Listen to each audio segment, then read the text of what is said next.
Ayan guys, napaka-basic ng mga trabaho ng mga bida. Ayan si paring Jason, kumakana na yan.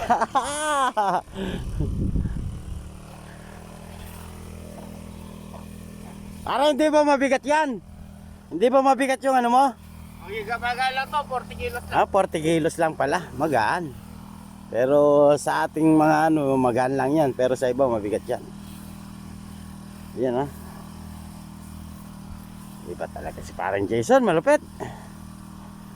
Yan ang mga basican ng mga ano rito, mga Korean farmers. Ayan mahaba yan. Kita nyo ganyan yan, mahaba yan.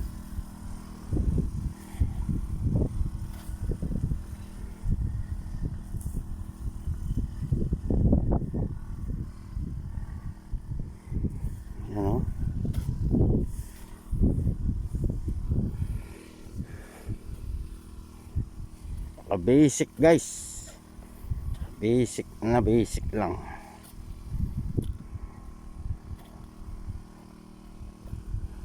Ini-spray na namin yung mga damo kasi going to summer na, so we need to spray the grass para hindi masyadong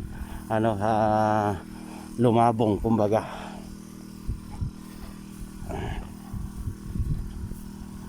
Yan, ganyan lang ang trabaho namin. Yung sa akin kasi walang karga. Maubusan na ng tubig. So, kumuha pa yung aking samonim.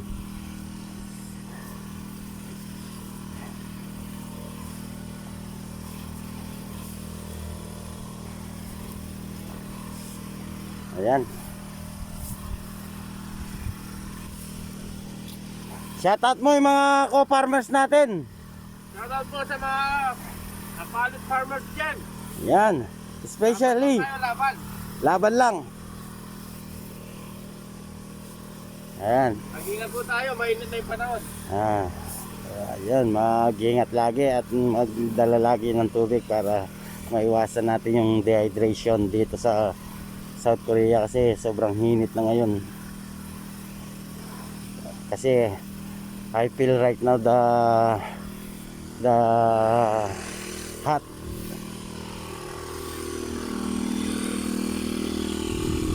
Ayan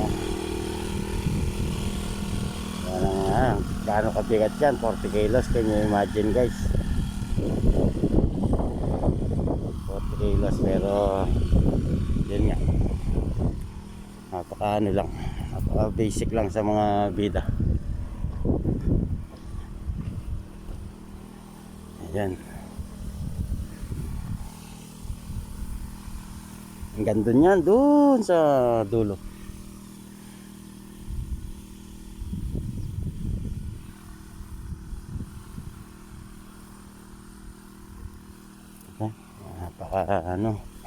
Kailangan kasi may spray to kasi pagbabahayan siya ng mga ngayon kasi pagka pa-summer na dito, naglalabasan yung mga ahas dito sa gilid ng mga greenhouse.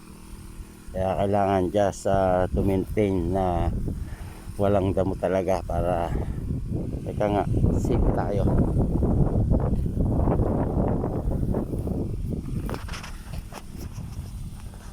Siyempre kasama rin yung bida para hindi magpapaiwan yung bida, yung videographer ng ating kasangga na ating partner na si Jason Quiroz. Ayun, shoutout nga pala sa ating mga viewers right now. Thank you for watching.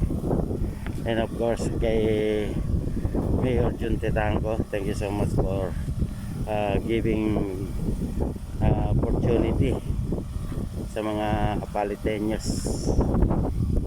Ayan, medyo i-overtake ko na kasi yung yung hangin papunta sa akin. Ayun, i-overtake ko muna yung ating bida. Ayan, kasi nga mahirap kasi talagang maging isang farmers dito sa Korea. Although ang nagiging sandigan na lang namin is may family in Philippines, kaya lahat naman gagawin para sa mga pamilya natin. Basta ingat kayo palagi, and yun, basta gaya na sabi ko, ginagawa ng mga OFW to para sa mga pamilya natin. Yun lang. At ayun, lapit naman napos ang ating bida. Ito yung mga greenhouse natin. Ayan, ang dito sa area na to is ano lang, 6 lang. Ito yung sa akin, wala pang laman. Umigip pa kasi yung samonim namin. Kaya ayun.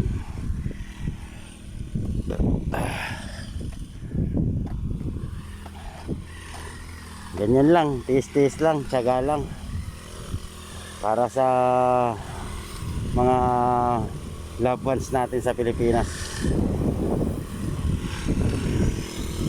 Para ito, malago na to, malago na. Ayan oh. Ayun, patay, pati yung ano. Yung kaya sabi ko. Ito yung ating samonim, ayan, umigip pa siya. Ayaw kasi mandar ng makina namin ngayon. Siguro nagkaroon siya ng electric trouble. Ayan, matras na yung aming samonim. Okay na guys.